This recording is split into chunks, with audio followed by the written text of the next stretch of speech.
Welcome back to another episode of Words of the Wise. Today I have Chief Holmes from Kingston PD.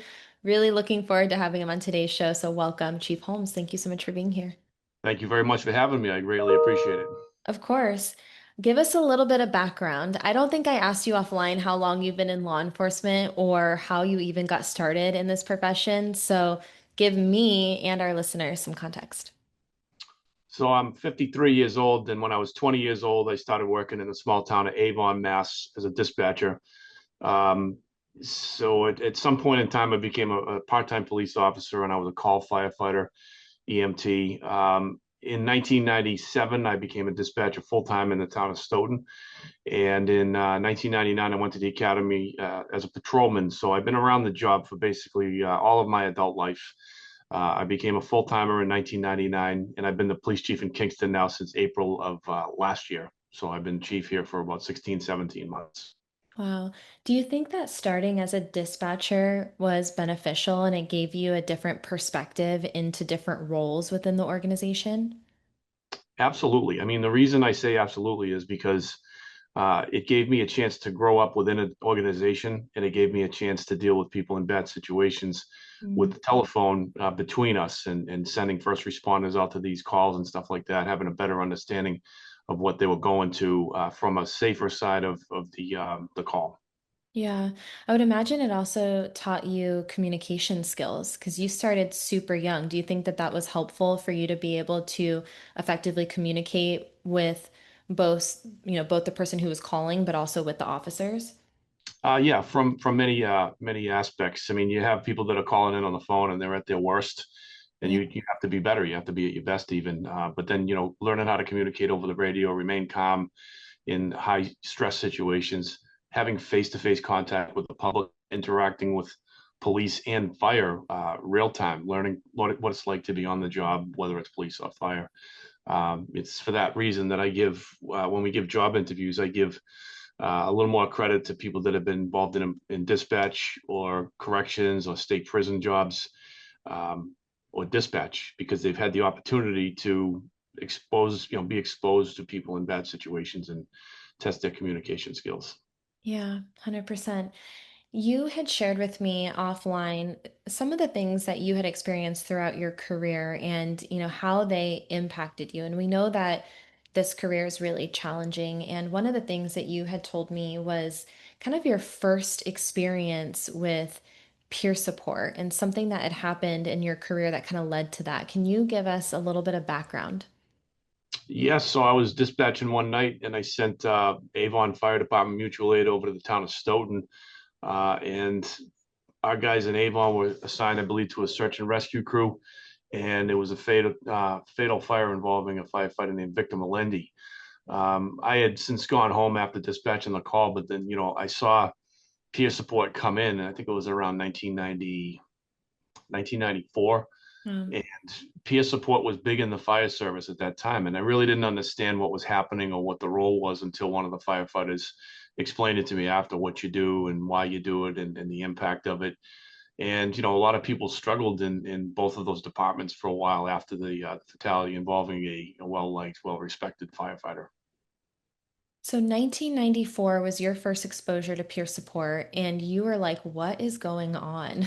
Like, I don't even know what this is. And you said that the fire department and the fire service had these resources earlier than you guys. And I know when you and I talked a little bit offline, you talked about how, the fire department maybe has embraced wellness a little bit earlier, and has done things that have been effective.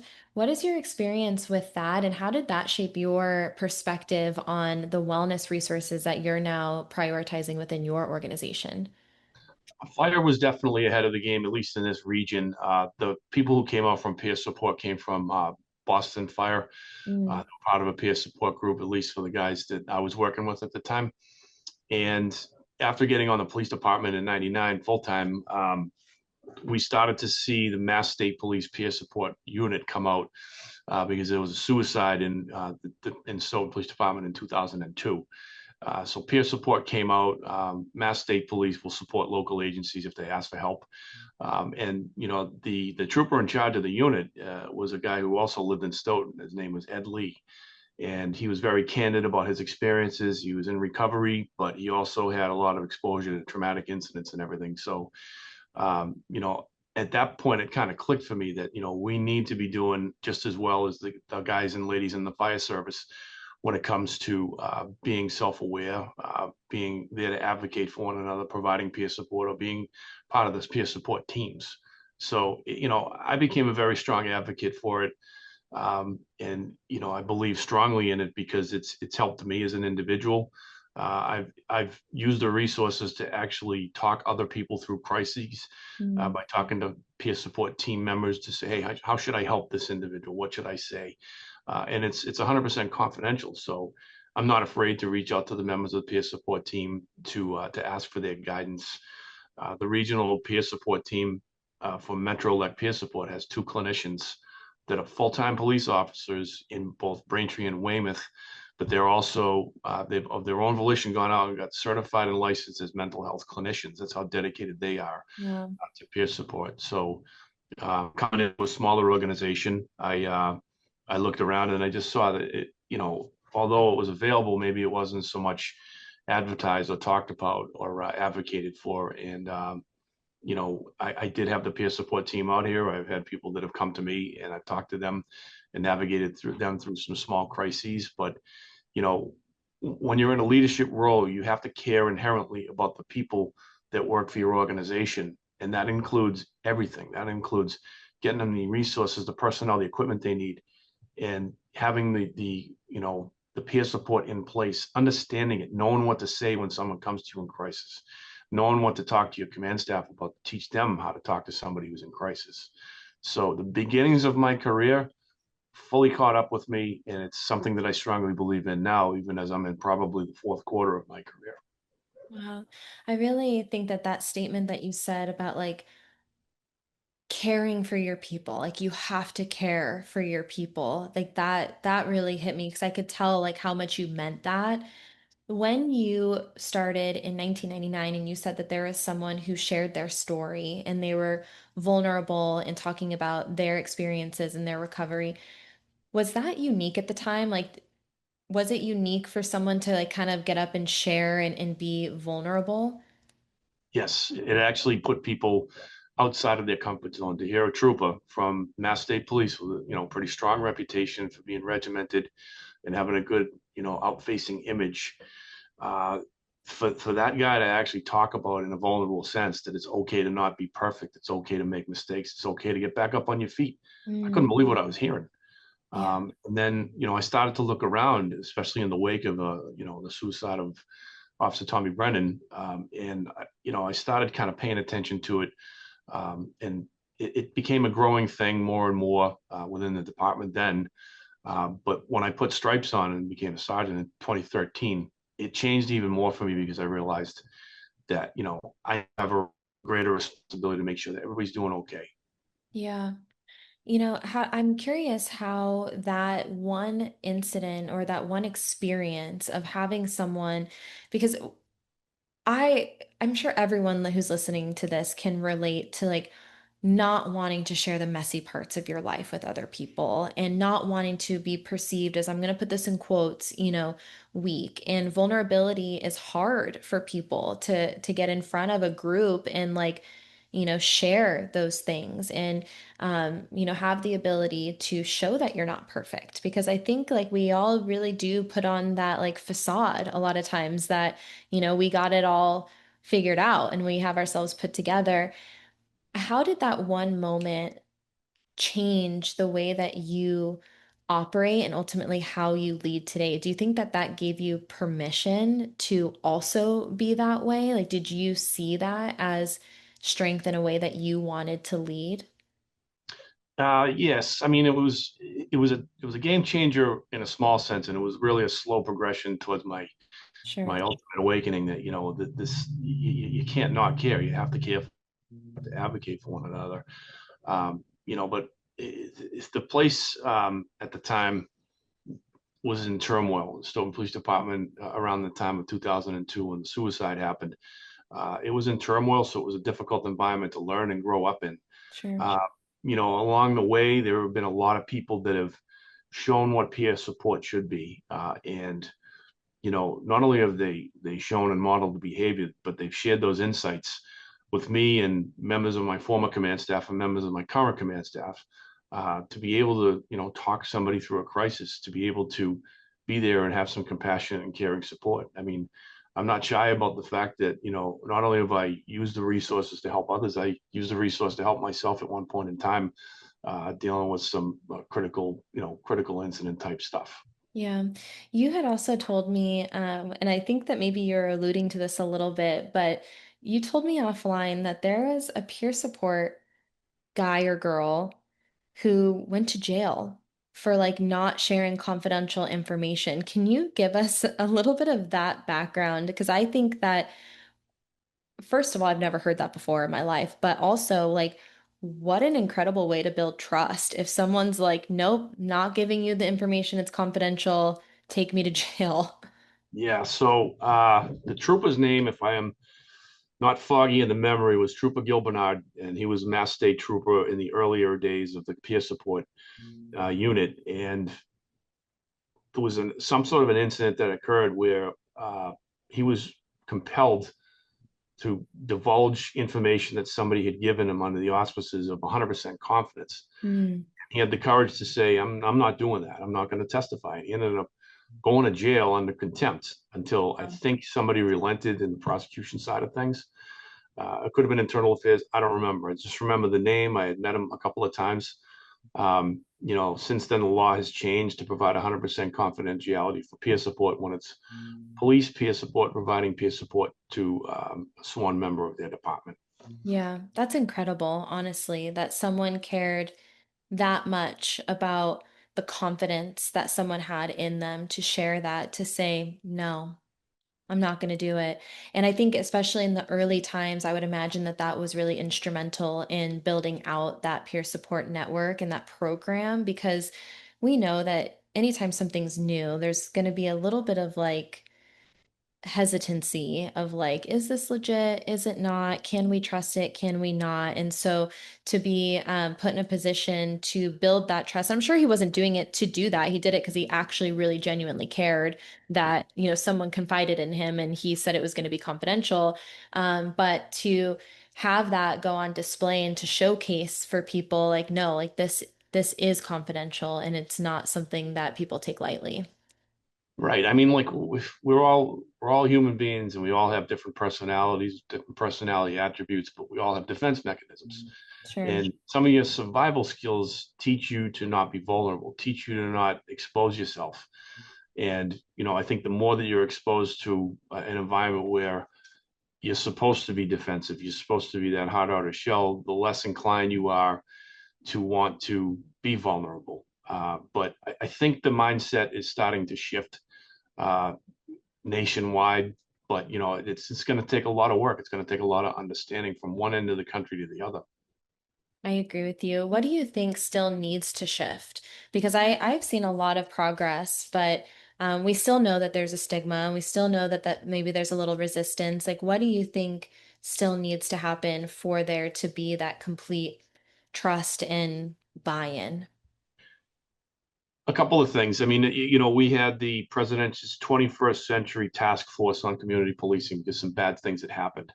I don't see any reason why the administration, whether it's this one or the next one, can't have the task force on first responder wellness and come up with some of the tenets that you should have, or some of the benchmarks that you should have as an organization, whether it's police, fire, or EMS, Mm.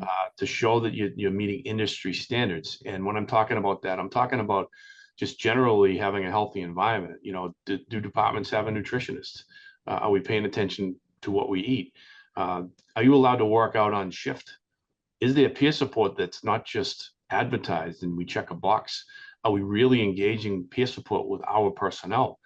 I mean, the retirement age in Massachusetts used to be 32 years, and 32 years of service in age 55, and now that's gone up to 37 years of service in age 57, when Wow. it should be moving in the other direction. Hmm. It's never going to survive the House Ways and Means Committee because it involves money. But these professions, especially police and fire, where you're at such high risk for injury, they're a young person's profession. They're not designed to have a 57-year-old or a 65-year-old rolling around with a criminal or crawling through a fire with search and rescue gear in a Scott pack on your back. It's not that kind of job anymore. It hasn't been for a long time. I really like that you talked about, and this is what I thought about when you were talking, is that it's not just a check the box. It's like, are you actually doing these things? Are you actually caring for your people? Are you thinking outside of the box? Are you trying to figure out ways to promote that longevity, And how are you doing that? Are you creating a culture of wellness? And I think that I mean, I like to think everyone who's been on this podcast is in a similar mindset, right? Like we're all here talking about wellness. But, I think that there are still some of those thought processes of, oh, well, we have this. And so therefore we have a wellness program. Instead of like, how can we actually embed these things into the culture to where there's effectiveness? And I think that sometimes you get so lost in um, the numbers, or like you said, the check boxes, that you forget that the ultimate goal is it positively impacting your people? Like, is it actually benefiting your people? And what does that look like? I know that you guys organizationally are really putting an effort. When you first came to your agency, you said that there wasn't a peer support team, and now you've built that out and you're currently building out this wellness program organizationally. And what does that look like for the future? What are some of the things that maybe you've done that have been successful and some things that you're currently working towards? So I think whenever there's a critical incident, I think there needs to be a hot bus. There needs to be a debriefing. And if it's critical of an incident enough, there should be peer support made available. We haven't, knock on wood, we haven't had anything critical happen here, but that plan is in place. I mean, I believe that, people need time to unpack and process. And that could be the day of, that could be the next day, that could be an ongoing process. But these things that we go to, they affect everybody in a different way. Sometimes it's just being aware throughout the organization that we have a job to advocate for one another and to check on one another. And that's advice that I would give to any new member of the department. That are you okay? Is there anything that happened on this call that you'd like to kind of walk through? So in practice, that's what I think I need to do to make sure that this thing is not just checking a box and that it stays alive here. And then, I'm only going to be here for probably 4 more years, 5 more years. My goal is to make sure that it becomes embedded in the organizational culture here. The place is very cohesive. It's a smaller organization. There's 25 sworn. I just had number 26 graduate from the police academy Friday. I just went through a whole bunch of stuff with them with expectations. Yeah. But the next conversation with that officer is going to be talking about wellness and peer support and those resources that are out there. So I want to basically leave this place in better shape than I found it. How do you do that when you're working in a place like Brockton? City of Brockton is 200 plus sworn cops. I'm sure they have peer support in place. I'm sure that they have maybe somebody on staff, but it's going to be different and unique for each organization. A far-reaching approach, maybe to build it into CALIA, the Commission for Accreditation of Law Enforcement Agencies, where it's a mandatory standard, or at the state level, Mass Police Accreditation Commission. I know that there's a policy on it. I'm not sure if it's a mandatory policy, but basically, when you get reaccredited and you're sitting in front of a panel of assessors, showing proof that you're actually doing these things and what it Mhm. actually looks like when you have a peer support program that's alive and vibrant and in place, and it's going to have some staying power. Yeah. And you had mentioned to me like that one of the challenges is that wellness isn't institutionalized. And I was hoping you can kind of talk a little bit about that. Like, how do you prove its worth? Like, how do you create an environment that it's institutionalized? And what does that look like? What does that mean? So I prove its worth by using examples of both myself and having been there for other people. I was asked at one point by another chief to help him develop a wellness program exclusively for chiefs, where if there's a critical incident and a chief needs peer support. Chiefs might be only comfortable talking to other chiefs of police. So I can throw those examples out there. I can use examples where I've talked people through difficult situations, paid it forward to them. I've had people pay it forward to me, and just be candid, open, and vulnerable about it. Yeah. Do you think that other chiefs are as open as you are to being vulnerable? Some, yes, some no. I mean, it depends on the size of the organization and what the culture is. Yeah. You're going to have infighting and dysfunction in any larger organization. And when you're the chief, I mean, might not be so inclined to lower your dukes and just expose yourself because there's a lot of like, you have litigation issues. So it all depends on the organization, the climate, what it's like. But, you don't have to like everybody that you work with, but it's just my opinion that you have an obligation to care for the people that you work with. Whether you care for them, whether you like them is different than whether or not you have an obligation to care for them. Mm, I really like that. And it just shows empathy. And I think that at the end of the day, everyone wants to feel like they're valued, especially I think by the people who they work closely with. And that could be peer to peer, that could be from leadership. And so feeling like there are efforts being placed to make sure that they're set up for success and that they're valued as not just an employee, but as a human being. I'm curious to know because you talked a little bit about, before you entered into policing, and your experience kind of in 1994 with peer support for the first time and being like, this is not weird, but this is different. I don't know what this is. And then in 99, having that experience where, someone got in front of the room and was super vulnerable and sharing their story about, being a recovering or being in recovery. And you're like, wow, that's different. Like I've never had someone get up and do that. And then you mentioned that throughout your career, there were different times where the job impacted you and you then reached for those resources. So you had exposure to this early on in your career. And then when you hit a moment where you need it, you knew that it was available and it was an option. There's 2 points that I want to make with this, but first, I was hoping that maybe you could share one of those things, and you had shared it with me, an event that was really specific that impacted you, and then you started reaching for resources. Can you share that with us today? Yeah, so there was actually two. Oh, I'm a first responder, CPR instructor, and it was one of my roles in my former job. So I started embedding it into the first responder annual training that we were doing in house. And all it really was I went to a car wreck. Now, as a call firefighter, I had gone to trauma, bleeding, angulated fractures, bad, bad stuff on a highway that we used to peel through the town. So I'd seen a lot of stuff, and it really just occurred to me as pictures on a movie screen. It never bothered me until this one car wreck I went to, and the woman had an open fracture of her ankle. So she was screaming bad. But the thing about it is that she looked like my mom, and she sounded like her. mhm. And my mom was in good health at the time, and it took me days to close that call out in my mind. So I ended up reaching out for that one, and I just talked through it. I was fine. The other more prominent one was the well publicized case of Sandra Birchmore.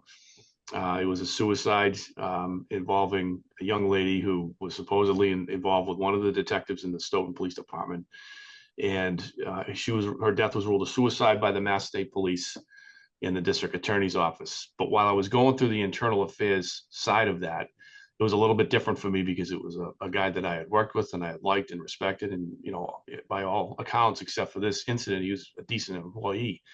And then actually seeing some of the content of the investigation, it bothered me a great deal because it was somebody that we had worked so closely with.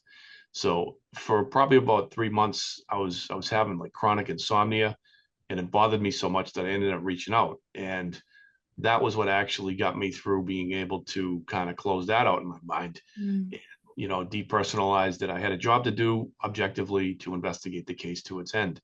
And, I did successfully investigate the case to the end. And then at some point in time, the federal agencies got involved and they saw the case a little bit differently than the Norfolk County District Attorney, and they saw fit to charge the Matt Farwell with killing a witness. So he's currently held in jail right now. So, it was one of those ones that I didn't know was going to happen. And when it did, I knew what to do. So it's another example of, does it work? Yes, it does. I'm sitting here, I'm talking to you, we're talking about it, and I'm fine.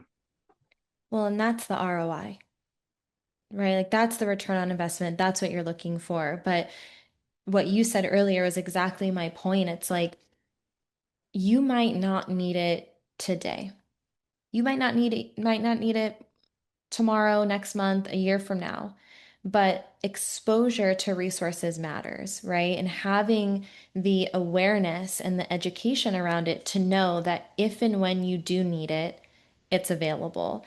And you, like you said before, you had a lot of different incidents that you experienced throughout your career. And it wasn't until that one that you weren't even expecting that it would hit you.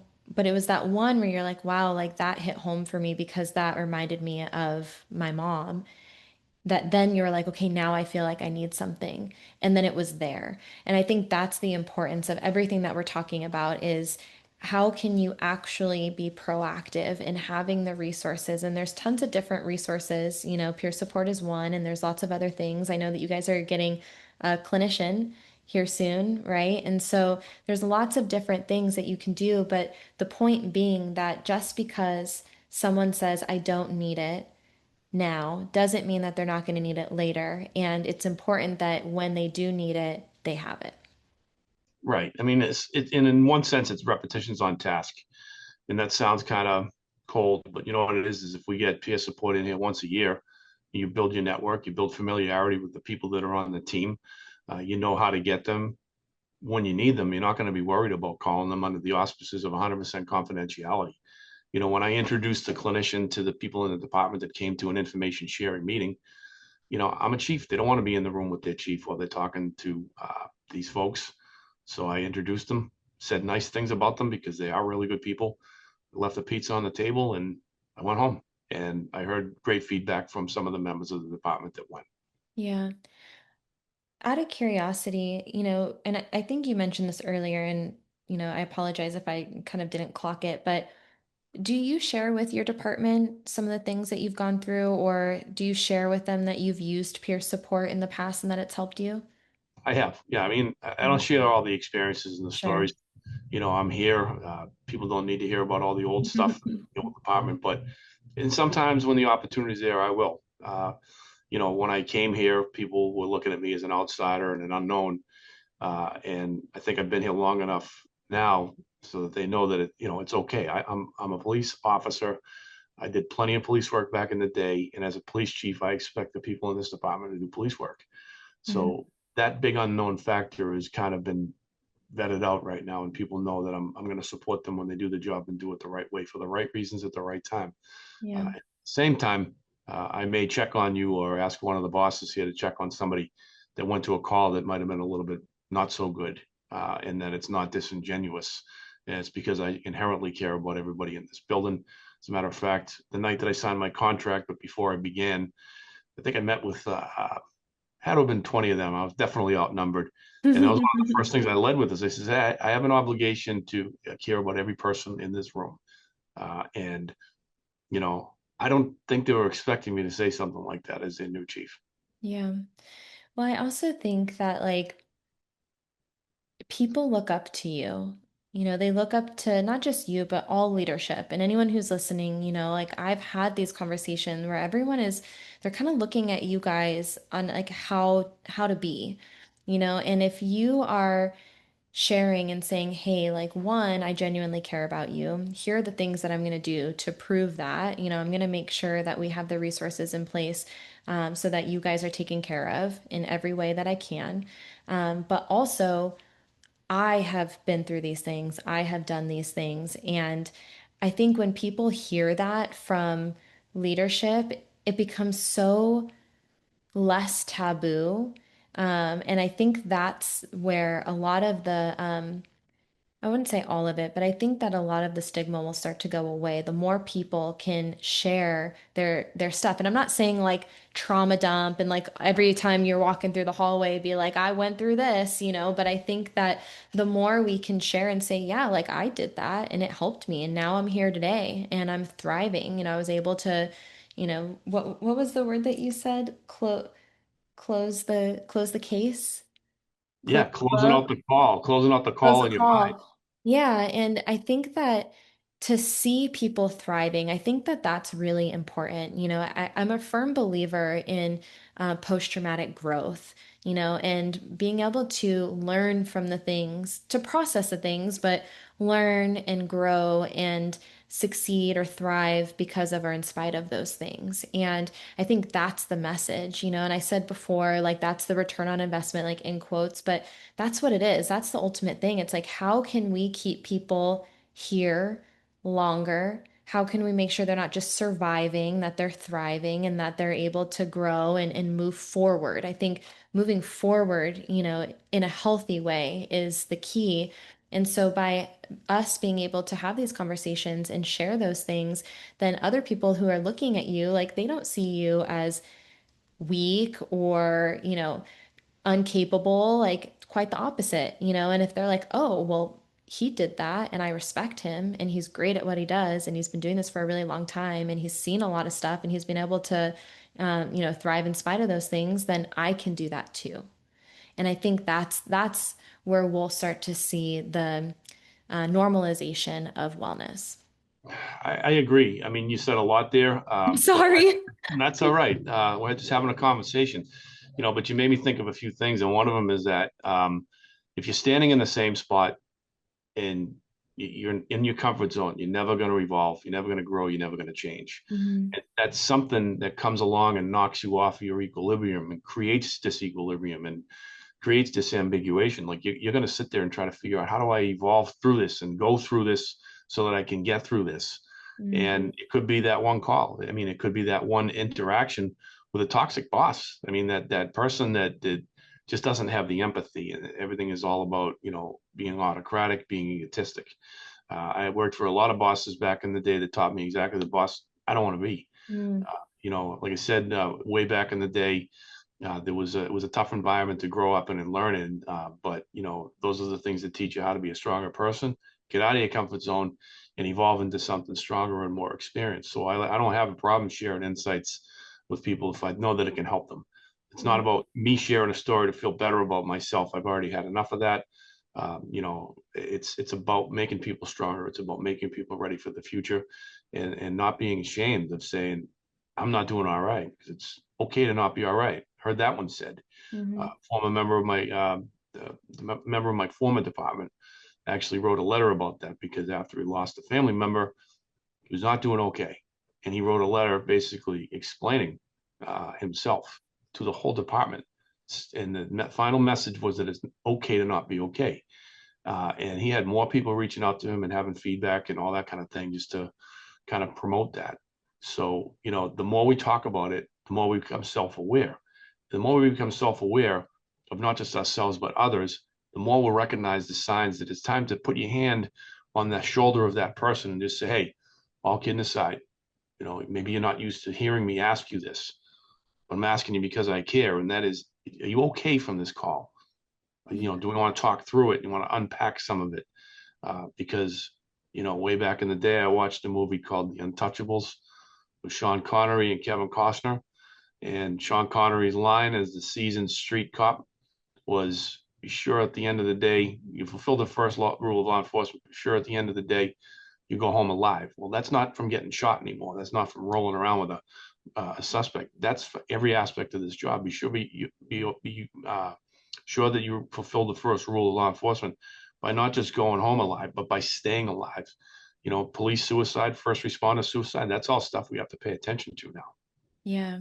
And I think like to your point, it's how can we also make sure that you're not just surviving, but you're thriving. I heard someone say this before. There's a couple things that popped in my head, but one was I talk about longevity all the time, and someone challenged my thought process. And I really love when people do this because we have our own perspectives, and someone's like, yes, but let me challenge this for you. And they said, it's not just about the length of your life, it's the quality. And no one wants to, like, be in their older years and just be like crawling to the finish line. We want to be like standing up straight, walking across that finish line. And so I really liked that it's not just about surviving, it's thriving. It's not just about the length of your life, it's the quality of your life. And, what are the things that need to be done proactively and reactively to make sure that we get there, and we feel as good as possible for as long as possible, and we get to enjoy our lives and the fruits of our labor. And the other thing that someone told me that you reminded me of is it was someone in leadership, and they said that they didn't, as a leader, they didn't know how to manage their own grief and their own things that they were going on in their life. And they had made the decision to be vulnerable and to share that because they didn't know how not to. They didn't know how to not, let people in on the things that what was going on. And at that time, it was something really deep and personal to them. And they said that by allowing themselves to do that, not only did they allow people to show up for them, they also had the ability to show up for other people. And it's that like two-way street. And I love that like analogy of saying, like, put your hand on their shoulder. I think that so often, like, we do that for other people, but we forget to let people do that for us too, and to like be able to have that energy about you, I guess, where people feel comfortable doing that for you, as well as you doing that for them. Yep, I agree. I mean, you just made me think about the Maslow's needs hierarchy, and that, if you're stuck on one of the lower levels, you'll never get to that self-actualization where you're getting fulfillment out of life. You're sharing insights, you're paying it back, you're paying it forward. I mean, you can't get there if you're stuck in that same spot. So it's going to take that certain catalyst, that certain thing that's going to smash the status quo with you as a person to realize I got to move forward or back or left, right. I gotta do something about what's happening, whether it's the job, whether it's trauma from it or stuff that's going on at home, stuff that you're just carrying with you. You have to be able to find that outlet to offload that, or it's going to kill you. They have the bag of rocks analogy. Have you ever heard of that one? I have, yeah. So you get the injustice that's been done. You're putting another boulder on your shoulder. You got to Hmm. find a way to offload those, and or you can use the buckets that are getting full. Another analogy, Yeah. but it's about being aware of it. It's about having a system in place and really making it something that's validated, accepted, and practiced by the organization. Yeah.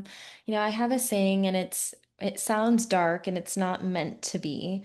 You don't have to take it literally, or you can if you want to, but it's this expression of if you're not growing, you're dying. And I think that it's the idea of stagnation and complacency, and like you said, staying stuck in one place. And I think that if you have that growth mindset of like, how can we move forward? How can we improve? How can we deal with these things and, toss those rocks out of your backpack? Or, I've heard the balloon, how can we let some of that air out of the balloon? Or, whatever analogy you want to use. But how can we strive to improve ourselves so that there is that growth, so that we feel like we're moving in a direction that's positive. And I think that we've all been there before. Like, I have definitely been there before where I am just in my feels, like everything is dark. It's really hard and I feel like there's no way out. Like, I'm like I am just stuck here and everything is bad. And for me, like, I have had extended periods of time like that when I was younger. And sometimes I just have a day like that where I'm like, wow, like today is just really hard. And I have like this negative mindset about it. But I think that the challenge is if, or the issue is if you stay there. So, what are those things again? Like, if you can set yourself up proactively when things are good, then when things are bad, you have something to pull from. You're not like scrambling trying to like figure it out in your hard times. You already know where those resources are because you've set yourself up for success in advance so that you can start to move forward and get yourself out of that situation. So I like that expression. If you're not growing, you're dying. You don't have to take that literally. But It makes sense. I mean, it really does. You have to look at the profession of policing. We hit a big giant pitfall way back in the day, not too far in the past, where George Floyd, nobody could do anything right. The only thing that was being broadcast was anything that was critical of the police. Now you have newer people in a newer generation and a newer way of thinking coming in, and then you might have a department that's not awesome to begin with. So you're contending with those factors. We there's a guy who teaches a course. Was a retired Randolph commander, Randolph, Mass. And one day on the whole topic of mindfulness, what's your mindset when you get up? You make a decision when you walk through the door of work. Am I going to be in a good mood? Am I going to be in a bad mood? Am I appreciative of the things that I have going for me? Did I wake up breathing and talking this morning? Even in the face of adversity or some really bad situations, you have that mind over matter mentality. Mhm. You are grateful and you have gratitude for some of the things that actually went well, because it's easy to forget when you're getting deluged with negativity. 100%. There's so much science behind gratitude. And I know some people might roll their eyes and think it's like woo woo, but it's actually backed by science. And I completely agree. Having the ability to take a step back, self-assess, and then choose how you want to respond to a situation is emotional regulation. And I think that it is a challenge, but it's a practice. And the more you can do it, the easier it is, right? And I've talked about this before on this podcast, but it's the red car theory. Have you heard of this? No. Okay, so um, it's this idea that if you start looking for red cars, you're going to see more red cars. And it's like amazing how this happens. Like if you're driving, like you may never ever see a red car. But as soon as in your mind you're like, I'm gonna start to notice all these red cars, then as you're driving down the road, you start to see more of them. And you see like a ton, and you're like, oh my gosh, I did not know that there are that many red cars. It's the same idea with looking for positive things. The more you look for positive things, the more positive things are going to present themselves, the more positive things you're going to see. And the reverse is true. If you are always looking for negative stuff, if you are always talking a negative way, you're looking for things to like, pick at or complain about, then your mind is going to start noticing more of those things. So, and we're actually wired to see more negative things. It's how we are. It's like the fight or flight. Like that's how we were, created is to like actually look for like quote unquote danger and like negative stuff. So we have to counteract that. And so the more you can, like you said, wake up. And if you even just say like two or three things every day when you wake up, like these things are good, or I'm grateful for these things. And it could, I love the simple, like, I woke up breathing today. Like, how cool is that?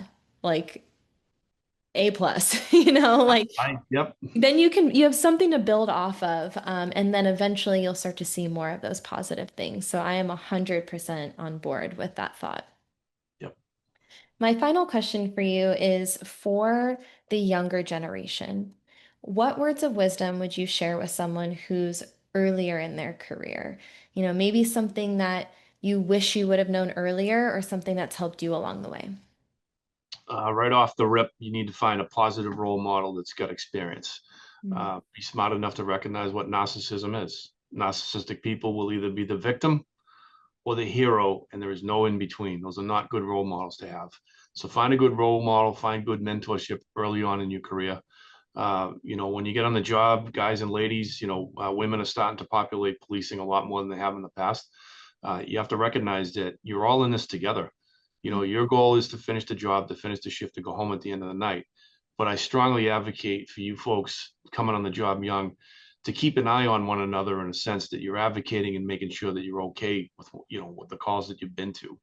I just think that human connection, understanding people, understanding human behavior, starts with you. So I'm really big on a culture of accountability, meaning mm, it's not about holding people accountable. It's about starting with yourself to hold yourself accountable and see how you can do 1% better the next day. But when I first arrived here, I gave out a book called Emotional Intelligence 2.0 by Dr. Travis Bradberry to the command staff. And I said, I'm expecting you to understand others and manage and mitigate and regulate. I'm asking you to first understand yourself. So Mm, I think that's a great thing for people coming on the job to know, because they're coming on, they're going to be probably younger, and they're going to be dealing with people that are older. So you're automatically at a loss with that person. So if you understand yourself better first, you'll understand others better. But again, I can't emphasize enough that finding those positive role models, and recognizing that we're all in this together, it's critical for newer people coming on the job. thank you. I really like those words of wisdom.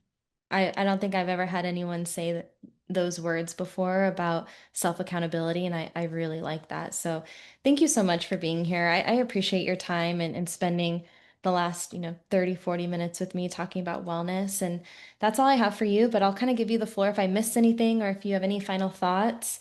Otherwise, thank you. That's all I have to say. The last thing I'll say is that, most people in my generation took this job to help others and to make a difference. And, coming on the job, you truly can make a difference in someone's life, whether they live or die, or whether, they feel less victimized or more victimized. So you'll have a meaningful impact on the people that you interact with, but you just have to take it seriously. You have to take yourself seriously. And it's okay to have fun on this job. Thank you. I really Thank appreciate you. it.